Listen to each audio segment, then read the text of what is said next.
अस्सलामु अलैकुम। Chapter number 22 problem number 9 solve करते हैं। In the following figure two charge particles are located on X axis. एक negative charge है और एक पॉजिटिव चार्ज है। जो नेगेटिव चार्ज है minus Q that is located at X is equal to -3 on x axis and positive charge is located at x is equal to 3 on x axis from the origin, and the distance of the point P, जहाँ पर हमने electric field find करनी है इस point P के ऊपर, इस point P का ओरिजिन से जो डिस्टेंस है that is 4 meters. It means कि पॉइंट P और ओरिजिन के दरमियान डिस्टेंस है 4 मीटर्स। ओरिजिन और पॉजिटिव चार्ज के दरमियान डिस्टेंस है 3 मीटर्स। सिमिलरली नेगेटिव चार्ज का ओरिजिन से डिस्टेंस है 3 मीटर्स। अब हमने फाइंड ये करना है कि इलेक्ट्रिक फील्ड पॉइंट P के ऊपर इन दो चार्जेस की वजह से क्या है। हमने क्या करना है, इलेक्ट्रिक फील्ड की डायरेक्शन शो करनी है। पॉजिटिव चार्ज से जो इलेक्ट्रिक फील्ड की डायरेक्शन होगी that will B from the positive charge towards the point P, और नेगेटिव चार्ज की वजह से जो इलेक्ट्रिक फील्ड होगी उसकी डायरेक्शन होगी that will B from point P towards the negative charge. और उसको मैं दूसरे डायग्राम में शो कर देता हूँ और इसमें आगे चीज़ें मैं एक्सप्लेन कर देता हूँ। अब इस डायग्राम को देख लें।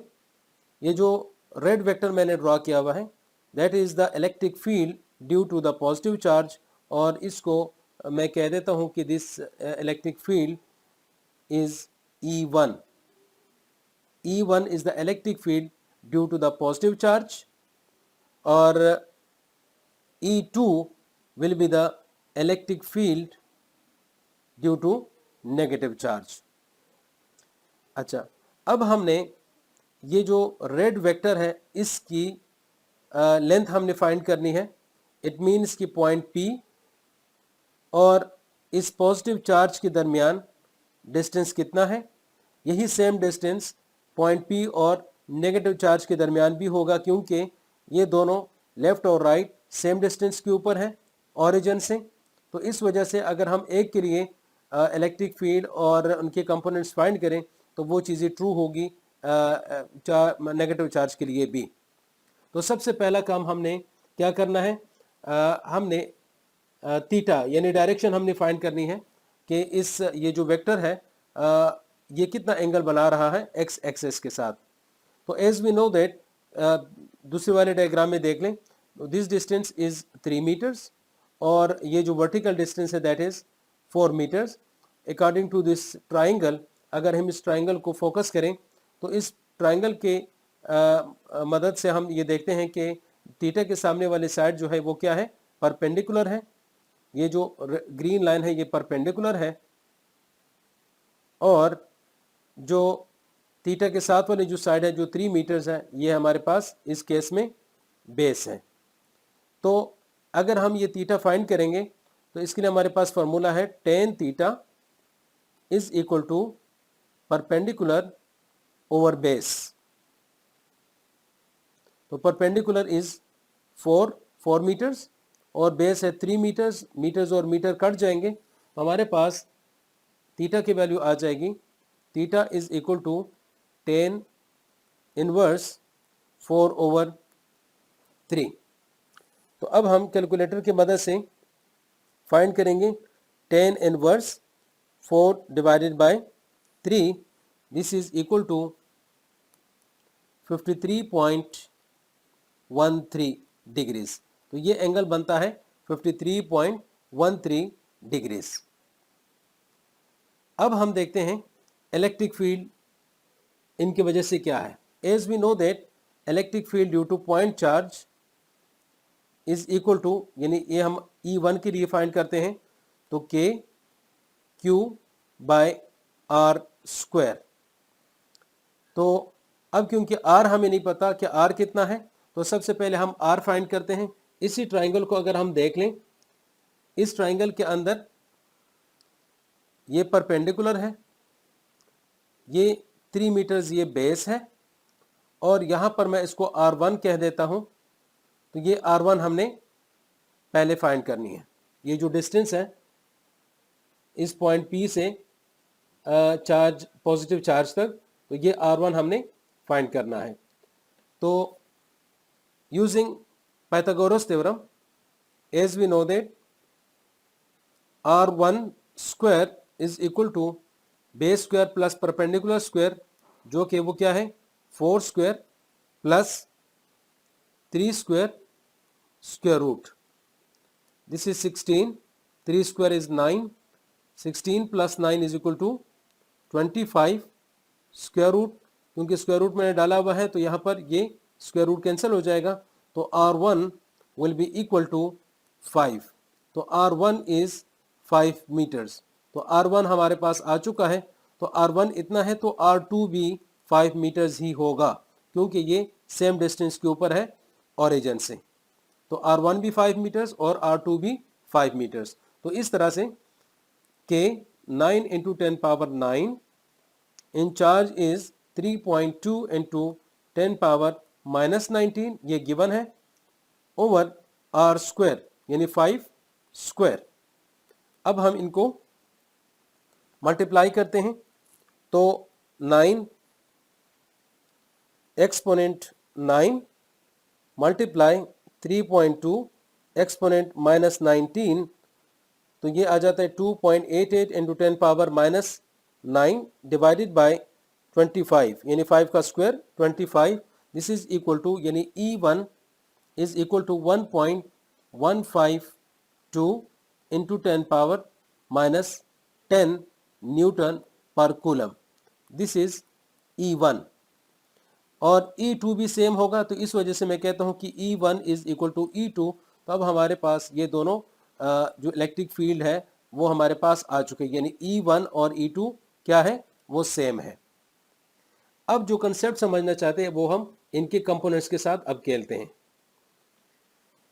अब देखिए यहाँ पर मैं अब कंपोनेंट्स ड्रा कर देता हूँ, बाकी चीज़ें मैं यहाँ से ख़त्म कर देता हूँ कि मैं आसानी से वेक्टर्स को, इनके कंपोनेंट्स समझा सकूँ। यहाँ पर देखिए, जो पॉजिटिव चार्ज है जिसकी वजह से जो ये रेड वेक्टर है, इसके दो कंपोनेंट्स बनेंगे। एक कंपोनेंट इसका, ये जो ग्रीन के ऊपर है, एक वर्टिकल कंपोनेंट इसकी डायरेक्शन अपवर्ड होगी, और जो एक्स कंपोनेंट है उसकी डायरेक्शन यहाँ पर होगी। ये जो रेड वेक्टर्स हैं और रेड जो एरो है वो इस E1 के कंपोनेंट्स हैं। ये दिस इज E1 x और this is E1 y। Similarly अब हम आते हैं E2 की तरफ। E2 क्योंकि इसकी डायरेक्शन डाउनवर्ड है, U है। अब इसके दो कंपोनेंट्स बनेंगे, एक की डायरेक्शन होगी ये और दूसरी की डायरेक्शन होगी इधर डाउनवर्ड, वर्टिकल कंपोनेंट।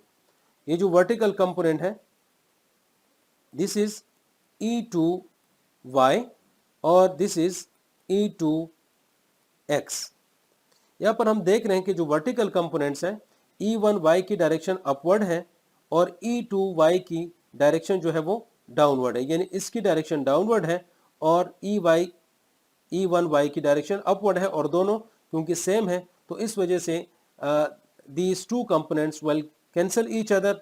तो इन दोनों की वजह से कोई कंट्रीब्यूशन नहीं है इलेक्ट्रिक फील्ड में।